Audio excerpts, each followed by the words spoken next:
Karena itu adalah tugas yang berat. Akselerasi pertumbuhan ekonomi hanya bisa dilakukan oleh orang-orang yang punya integritas tinggi. Lah kalau impor gula misalnya atau impor ini tiba-tiba kong kali kong semua, ya berat kita. Enggak, tanah ya kan yang ada bahan tambang di bawahnya itu dibilang ini hak saya. Padahal nggak boleh. Based on constitution itu semua dikuasai oleh negara harusnya. Jadi kalau kita punya ada tanah dan tanah itu di dalamnya ada bahan tambang, itu nggak termasuk harusnya. Tapi kan kita, siapa yang mau mengembalikan tata kelola pertambangan kita ke pasal 33? Nggak bisa. Karena pemainnya dia juga yang berada di lingkar kekuasaan. Ada Pak L, ada Pak B, ada Pak E, ya kan? Mereka pemain tambang semua, bro. Dan mereka itulah pengambil keputusan di bidang pertambangan. Nggak mungkin mereka kemudian mempreteli kenikmatan hidup mereka sendiri dengan melaksanakan pasal 33. Nah, dari situ Prabowo sudah menghadapi bahwa menteri mereka terlibat dalam konflik of interest.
Saya berharap ya kan 100 hari tersebut ada kemajuan soal isu Fufufafa dan kemudian ada keberanian Prabowo untuk mengevaluasi menterinya. Dalam pengertiannya tadi, yang nggak perform diberhentikan, yang nggak berintegritas diberhentikan juga. Bayangan saya, Prabowo ini sedang menunggu civil society untuk mengatakan itu. Oke. Ya kan? Seorang diantaranya Refli Harun sudah mengatakan kan? Iya, tetapi kan nggak cukup karena kan selalu buzzer mengatakan barisan sakit hati. Kemarin udah ditambah Rehan Putih udah 2. Udah. Bedila Badun 3. Nah, karena itu perlu ada orang-orang lain, misalnya kelompok kampus ya kan, yang secara objektif mengatakan dia tidak baik, dia tidak perform. Program 100 harinya gagal. Karena ambisi pemerintahan Presiden Prabowo ini kan luar biasa. 8% pertumbuhan ekonomi. Bahkan Hasim menyebut tidak hanya 8%. Prabowo itu bilang 10%. Kalau Anda baca yang namanya Paradoks Indonesia, buku karangan Prabowo, dia bilang kalau kita mau makmur harus 2 digit pertumbuhan ekonomi, alias belasan persen. Kita ya zaman 10 tahunnya Jokowi, boro-boro 8%, 6% aja nggak tercapai. Angka rata-ratanya cuma 5,04%. Masih kalah dibandingkan angka SBY yang 5,8% sekian. Karena itu adalah tugas yang berat.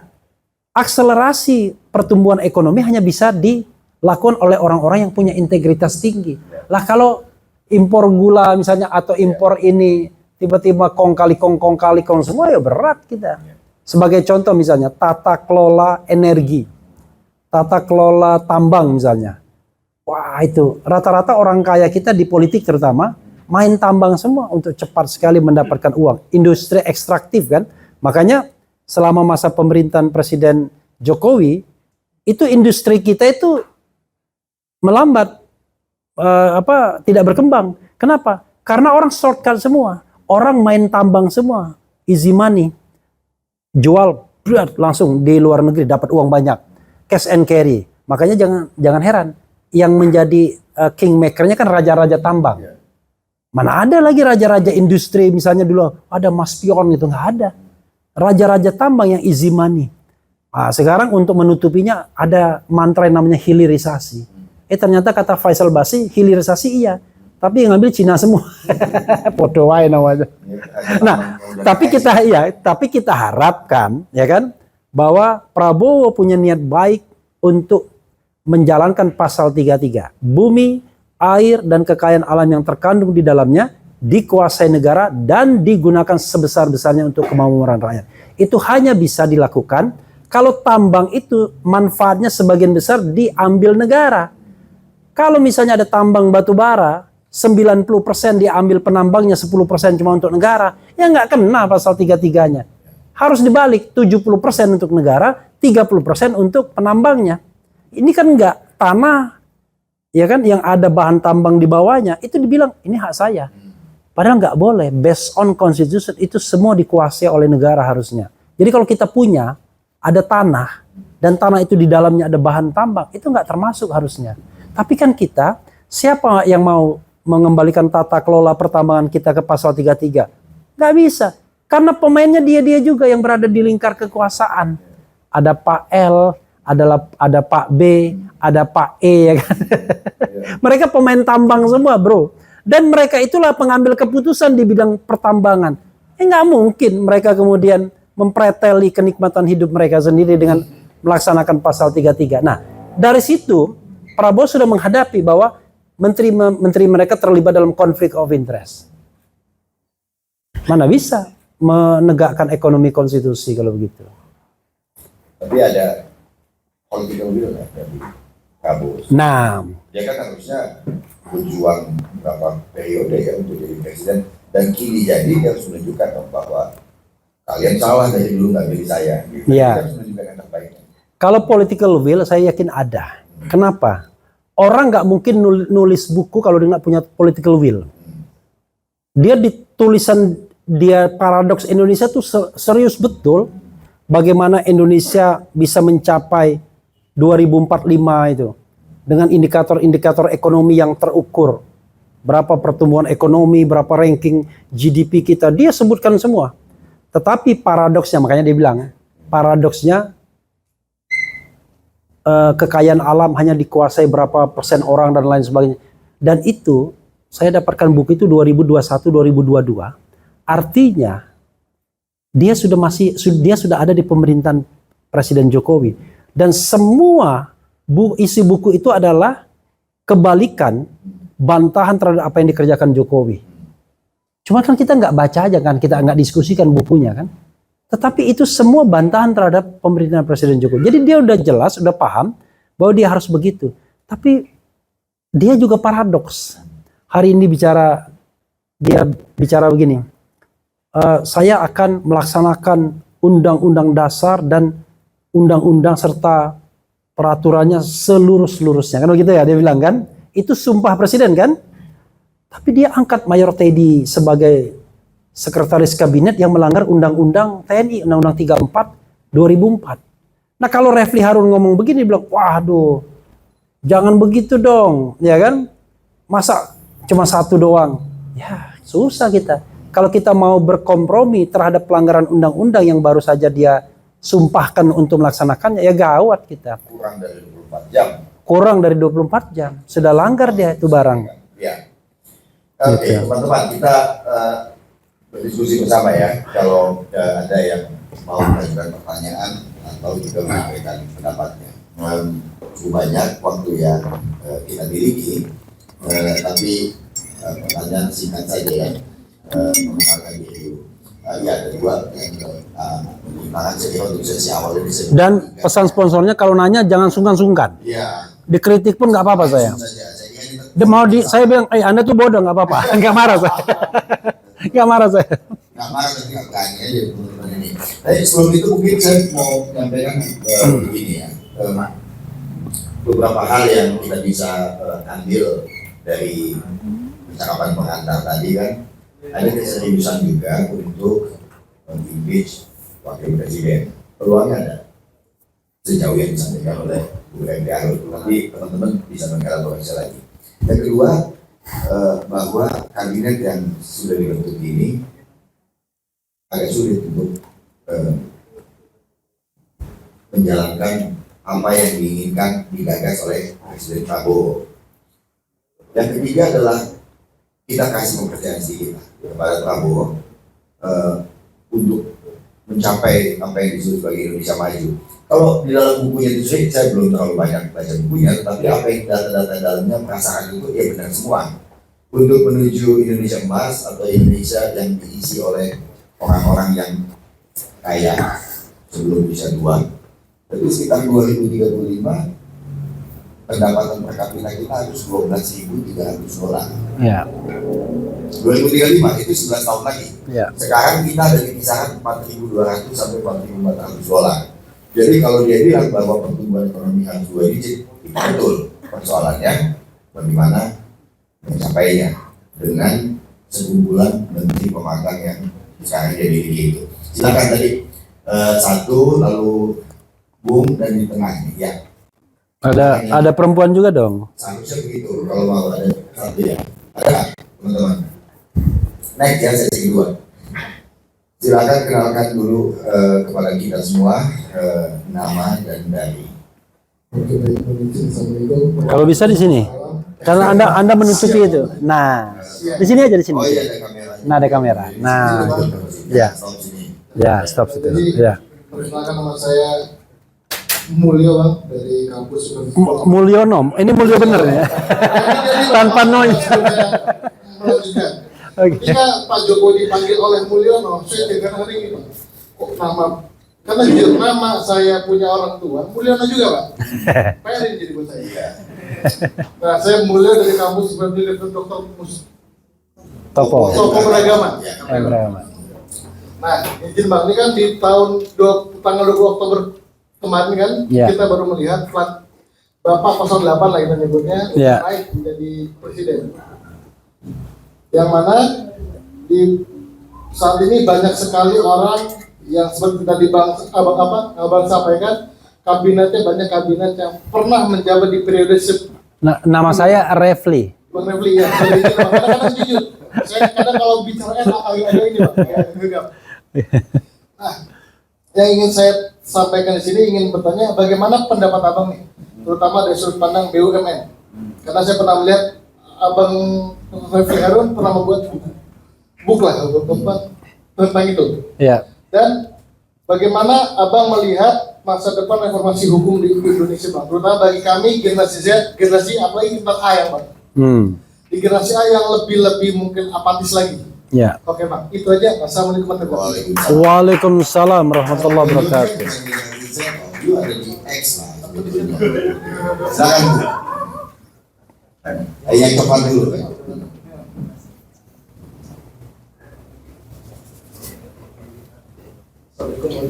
Waalaikumsalam. Waalaikumsalam warahmatullahi wabarakatuh.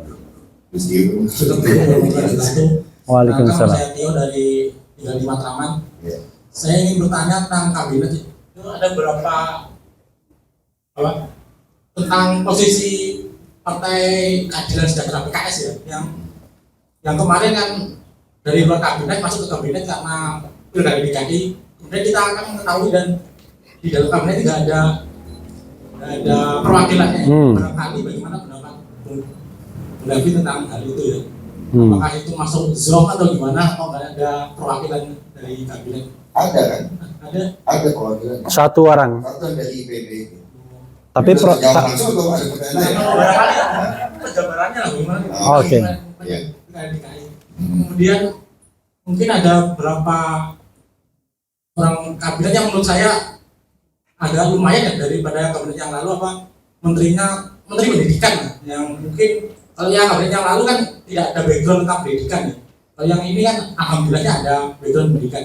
Menurut Bang Refli bagaimana pendapat tentang menteri tersebut? Oke. Itu aja. Ada 3 nih. Ada 2 nih Iya. pendidikan. Yang mana nih? Yang pendidikan tinggi ya, yang dari Muhammadiyah Ya, pendidikan tinggi dan sains itu ya. Iya. Menteri atau wamen yang dimaksud? Menterinya ya dari Muhammadiyah ya. Ya. Kalau pendidikan tinggi siapa? Muti ya. Saya lupa. Abdul Muti itu pendidikan dasar dan menengah dia. Sorry ya, berarti yang tinggi itu saya ingat wakilnya doang dari Israel itu. Ini banyak orang yang bisa lupa. Iya. Oke, berarti yang dimaksud dikti ya. Dikti. Oke. Oh. Silakan Bu, berikutnya. Oke, assalamualaikum warahmatullahi wabarakatuh. Waalaikumsalam warahmatullahi Selamat wabarakatuh. malam, Bang Refli. Wah, senang banget nih bisa bertatap langsung sama Bang Refli. Biasanya cuma dari podcastnya aja sambil nemenin makan gitu. Perkenalkan saya Ricky. gini Bang, saya terlepas dari porsi gemuknya kabinet Bapak Presiden yang baru, mungkin banyak yang bertanya selain porsinya yang gemuk, terus kualifikasi menteri, bla bla bla, efektivitas. Nah sebenarnya saya lebih pengen nyorotin sisi psikologisnya Bang. Jadi kita tahu Pak Prabowo itu kan ke inner circle-nya itu sangat mementingkan relasi loyalitas kan. Jadi maksudnya gini, kalau misalkan kita cuma tilik dari kabinet ini mengakomodir banyak kepentingan, itu mungkin hampir similar ya dengan kabinetnya Pak Jokowi dulu gitu. Cenderung mengakomodir banyak pihak. Tapi dari sisi psikologis itu sebenarnya yang saya lihat beda. Kayak Pak Prabowo itu lebih mengakomodir orang-orang yang loyal, yang membantu dia naik gitu. Sementara kalau Pak Jokowi itu cenderung Machiavellian ya. Jadi mungkin dia take benefit from banyak lapisan layer yang di sekeliling dia gitu. Nah gimana menyikapi itu Bang? Karena dari sisi ini kalau kita lihat sebenarnya itu adalah kekuatan sekaligus kelemahan gitu kan, kalau misalkan kita ngelihat relasi loyalis itu gitu. Sementara kalau Pak Jokowi itu cenderung pragmatis dan Machiavellian gitu ya. Kalau misalkan ada yang kayak ya kita tahu lah, ada orang-orang yang udah langsung di-cut gitu kepentingannya udah ada gitu. Iya. Mungkin itu dari saya. Terima kasih. Terima kasih. Ya walaupun Jokowi bukan tentu. Saya yakin dia nggak baca Ferry kan. Jadi dia mungkin dia aman kuat aja, cuma kan nggak pakai hedonnya aja gitu loh. Itu telur Jawa. Tiga dulu silakan. Ya, saya senang sekali ya di diskusi seperti ini kan. Kalau diskusi di televisi itu kadang-kadang membuat kita bodoh. Baru kita ngomong tiba-tiba orang bantah, esensinya nggak dapat kita. Saya jawab satu-satu ya. Dari Mulyo ya, Mulyo tanpa no ini ya. Soal BUMN, saya kira BUMN ini harus kita kaji secara objektif. Dan susah sekali mencari orang yang objektif untuk melihat BUMN. Karena rata-rata jangan-jangan udah masuk semua ada dalam struktur ke BUMN-an tersebut hari ini. Kan cara menundukkan orang yang kritis adalah jadikan dia komisaris ya. Begitu jadi komisaris sudah diam semua itu. Saya ada teman tuh dulu, ICW, anti korupsi. 10 tahun dia mendekam saja di Mulyono karena menjadi komisaris Pertamina ya. Anda tahu pendapatan komisaris semacam Pertamina? Itu bisa 1 miliar per bulan, bayangkan. Oh dia kaget kan? Iya, 1 miliar per bulan. Jadi honornya sendiri paling cuma 200-an juta. Tetapi tantim dia, bonus, itu bisa 2 digit miliar. Kalau 12 miliar aja rata-rata kan 1 miliar berarti per bulan. Belum lagi honornya. Belum lagi kalau ada tambahan lain, tapi biasanya komisaris nggak ada. Bisa bayangkan orang kritis pasti tumpul sudah. Ya kan? Nggak mungkin. Banyak sekali di lingkaran, dan biasanya kalau BUMN itu tergantung Anda bergantung di mana. Selemah-lemahnya iman kalau saya bilang adalah kalau bergantungnya di deputi alias eselon 1. Ya kan? Itu selemah-lemahnya iman. Imannya naik sedikit bergantung di wamen BUMN. Yang imannya agak lebih tinggi lagi ya bergantung di menteri BUMN-nya. Atau menteri yang relevan, misalnya menteri keuangan, menteri pekerjaan umum, ya perumahan, dan menteri energi. Kan tergantung perusahaannya biasanya. Yang lebih kuat lagi, ya bergantung kepada orang nomor satunya, atau yang tadi super ministernya.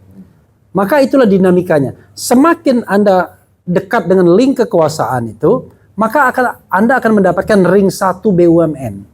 Ring 1 BUMN yang gajinya bisa, kalau di rata-rata 1 miliar per bulan itu, 4 bank himbara, himpunan bank negara, ya, Mandiri, BNI, BRI, BTN. 4. Mungkin BTN agak kecil ya, tapi 3 ini gede sekali. Kemudian Telkom, Pertamina, nah sekarang ada tambahan baru, Mind ID. Coba Anda lihat tuh, siapa aja yang menjadi komisarisnya di situ. Pasti ring istana, pasti ring kekuasaan dekat orang dekat presiden. Jadi susah, dari situ saja governance kita udah nggak jalan kan. Nah kalau saya ke depan, saya mengusulkan yang jadi komisaris itu adalah pensiunan pegawai setempat yang punya integritas. Dia punya integritas, dia punya pengalaman. Dia kan nggak terbeli kan, sudah kan, dia buktikan bahwa dia tidak terbeli. Tapi memang problemnya ada nggak? Problemnya begitu kan. Tapi no matter pangkat terakhirnya apa, kan biasanya kan ada orang mengabdi, nggak makan suap, dia tahu betul. Tapi kan rata-rata kan orang nggak paham dan pemain di situ main. Nah itu bahayanya. Nah makanya BUMN ini adalah PR besar. Salah satu jawabannya dia mau dijadikan super holding.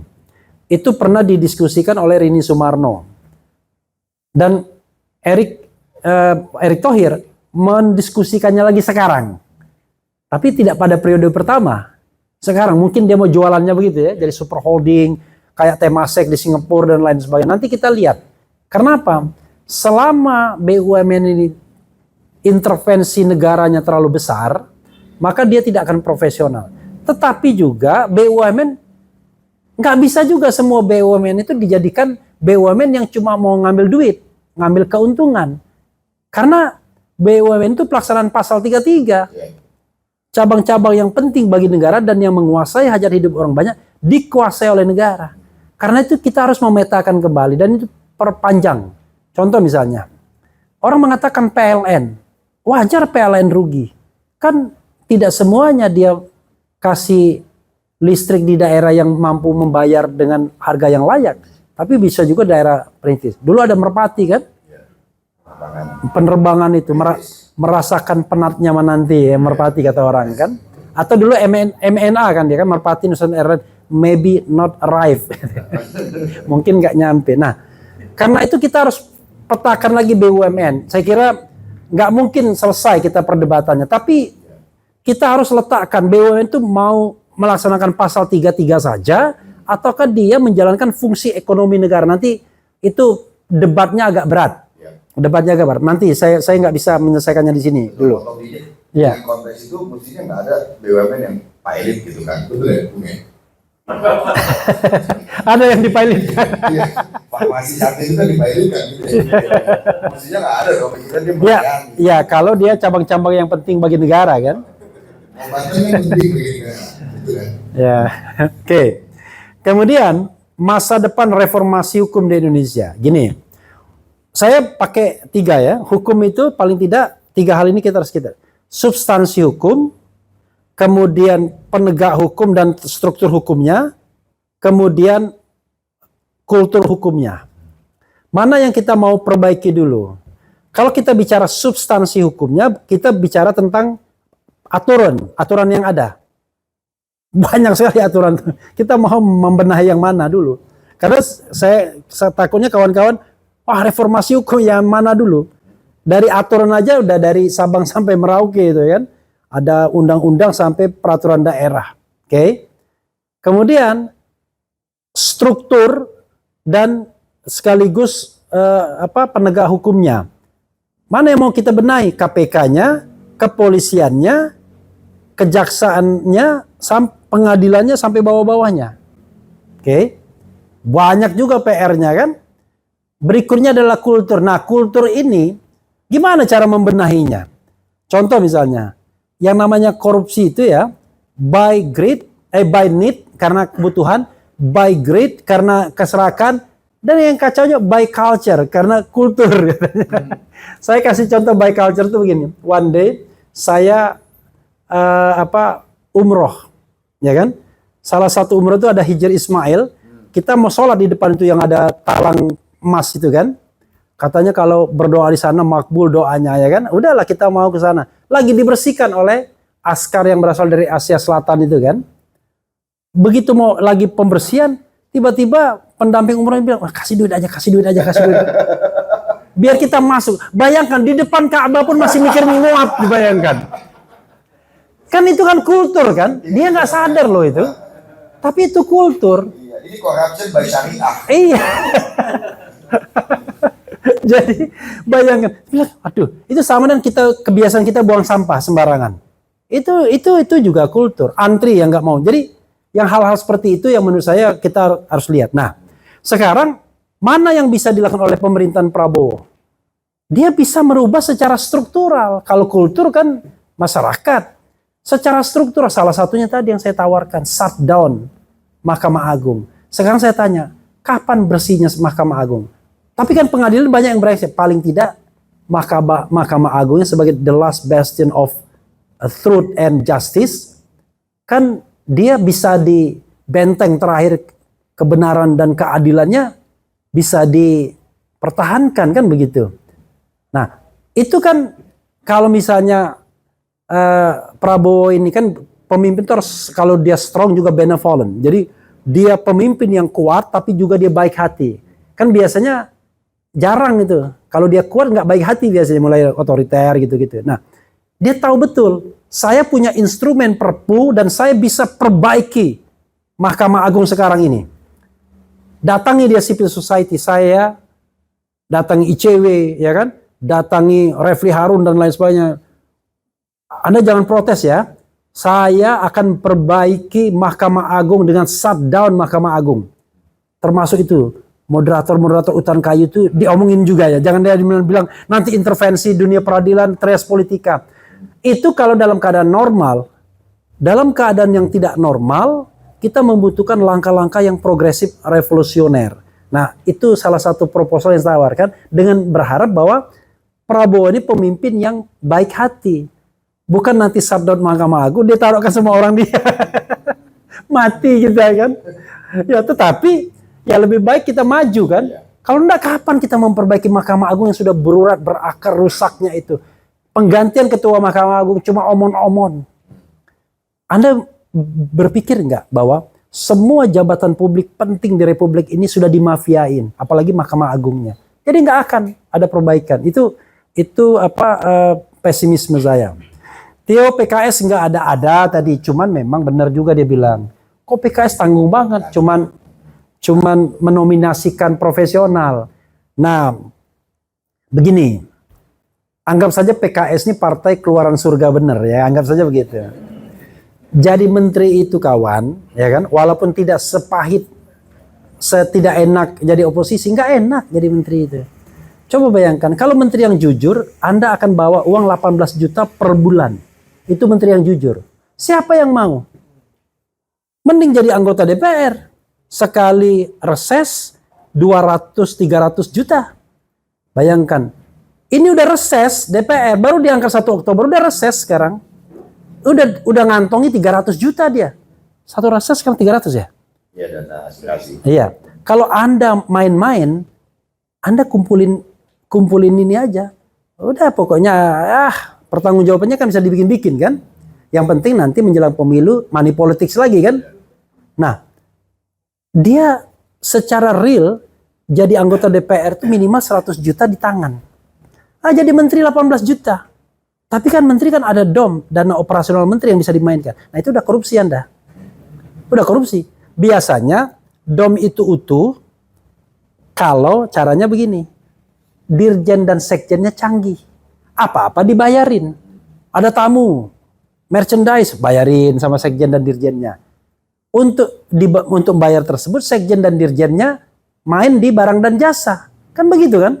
Untuk mendapatkan, lalu menterinya nggak korupsi. Tapi semua dipasok oleh sekjen dan dirjennya.